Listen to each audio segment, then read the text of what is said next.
Hello everyone. अगर आप पुनर्जन्म और कर्मा में विश्वास करते हो ना, तो ये स्टोरी पूर्व संस्कार आप ही के लिए है। मुंशी प्रेमचंद जी की जो स्टोरी है ना, उसका बेस है कि जब कोई इंसान या पशु पक्षी हमारी ज़िंदगी में आता है ना, तो उसका और हमारा पिछले जन्म का कुछ लेन देन ज़रूर होता है, और वो लेन देन पूरा होते ही वो हमें छोड़कर चला जाता है। और हम जो कर्म करते हैं ना, उसका फल ज़रूर मिलता है, चाहे वो कर्म अच्छे हों या फिर बुरे। सज्जन के हिस्से में भौतिक उन्नति कभी भूल कर ही आती है। राम टहल विलासी, दुर्व्यसनी, चरित्रहीन व्यक्ति थे, लेकिन संसारिक व्यवहार में चतुर, सूद ब्याज के मामले में दक्ष और मुकदमे अदालत में कुशल थे। उनका धन बढ़ता जाता था। उधर उन्हीं के छोटे भाई शिव टहल साधु भक्त, धर्मपरायण और परोपकारी व्यक्ति थे। उनका धन घटता था। उनके द्वार पर प्रतिदिन दो चार अतिथि आते ही थे। बड़े भाई का सारे मोहल्ले पर दबाव था। जितने व्यक्ति थे, उनका हुक्म पाते ही फौरन उनका काम करते। उनके घर की मरम्मत बेगार में ही हो जाती। रिनी कुचड़े साग सब्जी भेंट दे जाते। रिनी ग्वाला उन्हें बाजार भाव से द्योड़ी दूध देता। छोटे भाई का किसी पर भी रोब ना था। दो चार आदमियों को रुपया दिया, लेकिन सूद के लालच में नहीं, बल्कि संकट से छुड़ाने के लिए। कभी जोर देकर तगादा ना करते कि कहीं उन्हें दुख ना हो। धीरे धीरे समय गुजरता गया, यहाँ तक कि शिव टहल की सारी संपत्ति परमार्थ में उड़ गई। रुपया भी डूब गया। जब शिव टहल को चिंता हुई कि निर्वाह कैसे होगा, धन ना था कि कोई रोजगार करते, वह व्यवहारिक बुद्धि भी ना थी कि बिना धन के भी अपनी राह निकाल लेते। किसी से ऋण लेने की हिम्मत ना पड़ती। रोजगार में घाटा हुआ तो देंगे कहाँ से। किसी दूसरे आदमी की नौकरी भी नहीं कर सकते थे, कुल की मर्यादा भंग होती थी। दो चार महीने तो ज्यों त्यों काटे। अंत में चारों ओर से निराश होकर बड़े भाई के पास गए और बोले, भैया, अब मेरा और मेरे परिवार के पालन का भार आपके ऊपर है। आपके सिवा अब मैं किसकी शरण में जाऊं। यह सुनकर राम टहल बोला कि इसकी कोई भी चिंता नहीं है। तुमने बुरे कामों में तो धन उड़ाया नहीं। जो कुछ किया उससे घर की कीर्ति ही फैली है। मैं धूर्त हूँ, संसार को ठगता हूँ। तुम सीधे साधे आदमी हो, दूसरों ने तुम्हें ठग लिया। यह तुम्हारा ही घर है। मैंने जो जमीन ली है उसकी तहसीस वसूल करो, खेती बाड़ी का काम संभालो। महीने में तुम्हें जितना खर्च पड़े मुझसे ले जाओ, लेकिन हाँ, एक बात मुझसे नहीं होगी। मैं साधु संतों का सत्कार करने को एक पैसा भी ना दूंगा, और ना ही तुम्हारे मुंह से अपनी निंदा सुनूंगा। बड़े भाई की बात सुनकर शिव टहल बड़ा प्रसन्न हुआ।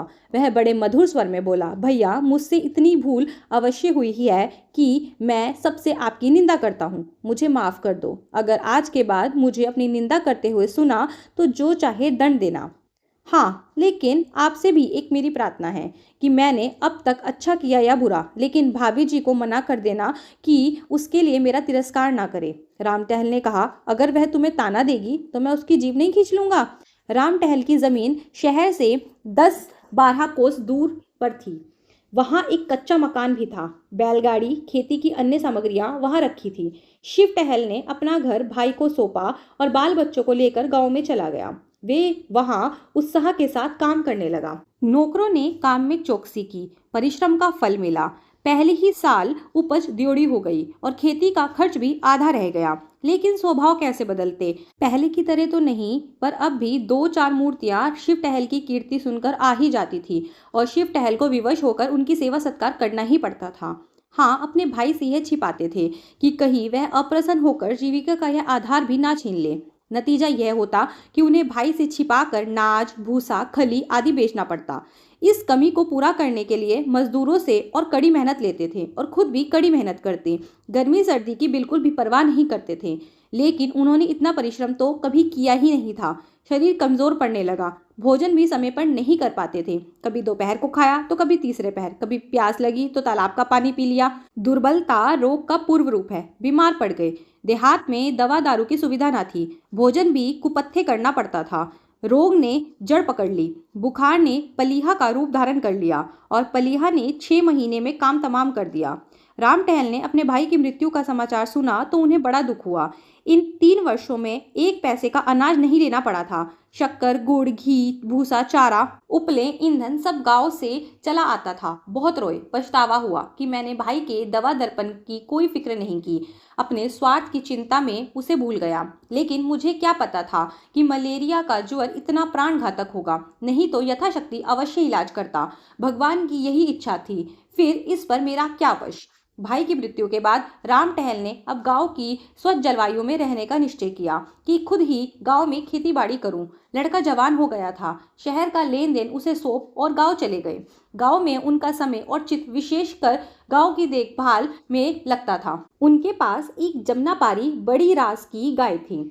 उसे कई साल पहले उन्होंने बड़े शौक से खरीदा था। दूध खूब देती थी और सीधी इतनी कि बच्चा भी सींग पकड़ ले। वह इन दिनों गाभिन थी। वे उसे बहुत प्यार करते। शाम सवेरे उसकी पीठ सहलाते, अपने हाथों से नाज खिलाते। कुछ दिन बाद गाय ने एक बच्चे को जन्म दिया तो राम टहल ने धूमधाम से उसका जन्मोत्सव मनाया। कितने ही ब्राह्मणों को भोजन कराया। उन्होंने इस बछड़े का नाम ज्वाहिर रखा। एक ज्योतिषी से उसका जन्म पत्र बनवाया गया। उसके अनुसार बछड़ा बड़ा होनहार, बड़ा भाग्यशाली, स्वामी भक्त निकला। केवल छठे वर्ष उस पर एक संकट की शंका थी। उससे बच गया तो जीवन पर्यंत सुख से रहेगा।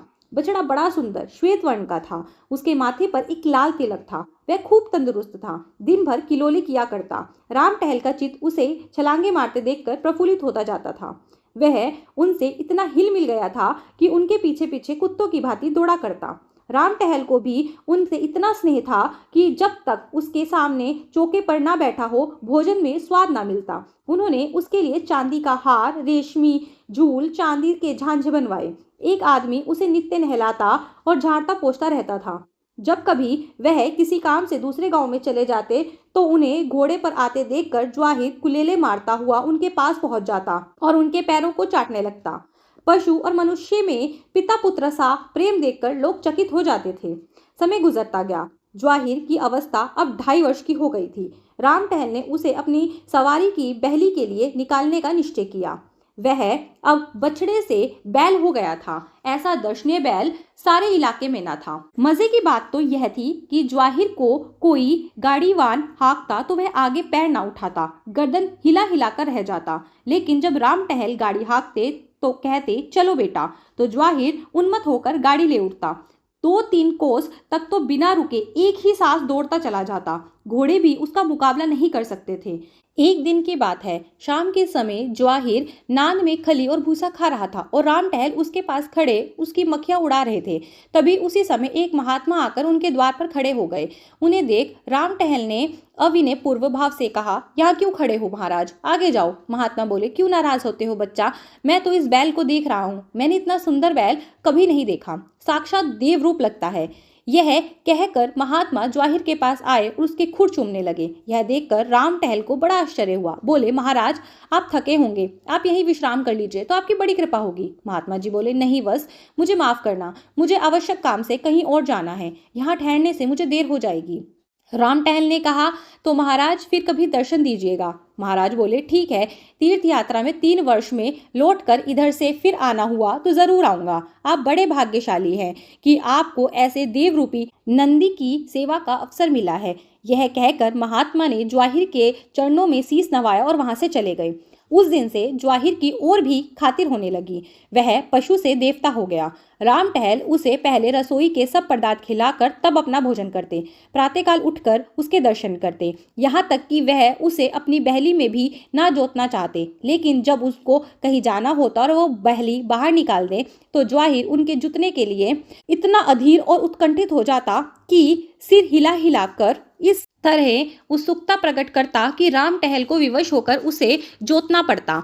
2-1 बार वह दूसरी जोड़ी जोत कर ले गए तो ज्वाहिर को इतना दुख हुआ कि उसने दिन भर नांद में मुंह नहीं डाला। इसलिए अब बिना किसी विशेष कार्य के कहीं जाते ही ना थे।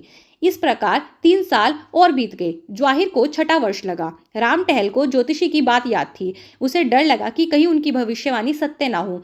पशु चिकित्सा की पुस्तकें मंगवा कर पढ़ी। पशु चिकित्सक से मिले और कई औषधियां लाकर रखी। ज्वाहिर को टीका लगवा दिया। कहीं नौकर उसे खराब चारा या गंदा पानी न पिला दे, वह आशंका में वह अपने हाथों से ही उसे खिलाने पिलाने लगा। एक दिन संध्या के समय राम टहल नांद के पास खड़े ज्वाहिर को खिला ही रहे थे कि तभी वही महात्मा वहां पहुंचे। उन्होंने आज से 3 साल पहले दर्शन दिए थे।